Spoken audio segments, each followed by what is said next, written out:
হেলে দুলে এভাবেই ৩ কিলোমিটার পথ হেঁটে স্কুলে যান সুমন। জন্ম থেকেই হাত পা বাঁকা হওয়া সত্ত্বেও শিক্ষিত হওয়ার নেশায় এভাবেই লেখাপড়া করেন তিনি। ও হাঁটতে পারে না, ভালোভাবে লিখতে পারে না, কিন্তু তাও কষ্ট করে পড়াশোনা করতেছে।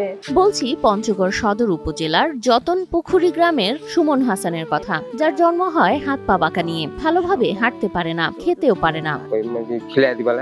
ছোটতে যখন বড় হয়ে গেল তখন আর কি বাম হাত দেখায়, আর পাখানা পেশাব করিবা গেলে ধরে লেখবা লাগে, লেফটি পানি দিবা লাগে, কাপড় চোপড় ধুয়ে দিবা লাগে। কেউ ভাবেন সুমন পরিবারের বোঝা হবে, কেউ ভাবেন তার জীবনটা হয়তো থেমে যাবে এখানেই। কিন্তু না, থেমে থাকেননি তিনি। কষ্ট হলেও এগিয়ে গেছেন। আমি ওরা খেলে আমি দেখি, আমারও খেলার ইচ্ছে হয়, আমি খেলতে পারি না, আমার পায়ে সমস্যা, তাই জন্য কষ্ট হয়।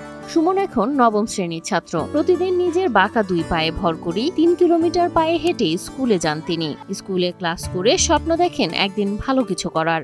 আমার বন্ধু বান্ধব আমাকে স্কুল নিয়ে যায়, আমি লেখাপড়া করতে খুব কষ্ট হয়, আমি পড়তে ভালোবাসি, আমি বড় হয়ে ডাক্তার বা ইঞ্জিনিয়ার হতে চাই, তাই জন্য সবাই দোয়া করবে। সুমনের বাবা আকবর আলী পাথর ভাঙেন, মা শেফালি বেগম কাজ করেন অন্যের বাসায়। নিজেদের জীবনটা চলে কোনো মতে, কিন্তু সন্তানের স্বপ্নটাকে থামতে দেননি তারা। কাজ করে এনে লেখাপড়া চালাই, আর স্কুলের ভর্তি ফিস দিই, সাইকেল নিয়ে যাও, ফের ছুটি হইলে ফের মনে করে নিয়ে আস। বাঁকা হাত পা ঠিক করতে চিকিৎসক, কবিরাজ, ঝাড়ফুঁক যতভাবে সম্ভব চেষ্টা করেছেন সুমনের বাবা মা, তবুও ভাগ্য বদলায়নি। তবে বদলেছে সুমনের মন। সুমন ও তার পরিবার এখনো চেষ্টা করছে কিছু একটা করার। ওখানে লাগানো অনেক চিকিৎসাপাতি করে এনে কিভাবে ভালো হয়নি। ওকে আমি মনে করি ভালোভাবে লেখাপড়া শিখাবো আমার মৃত্যুর আগ পর্যন্ত। ও যেন মনে করি লেখাপড়া শিখে যেন যে কোনো একটা সরকারি চাকরি করতে পারে, সেটাই আমার মনে করি আশা।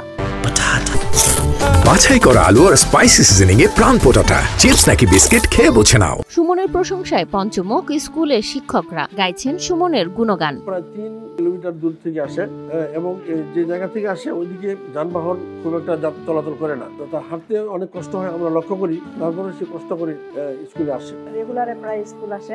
অসাধারণ সাহস আর অনুপ্রেরণার নামই যেন সুমন। তবে অভাব সবকিছুতেই ছায়া ফেলে। প্রতিবন্ধী ভাতা আর স্কুলের ক্ষুদ্র সহায়তা দিয়ে চলে না বই খাতা, পোশাক আর চিকিৎসার খরচ। 1500 টাকা দেয়, যে দিনে তো কোনো কাজে লাগে না।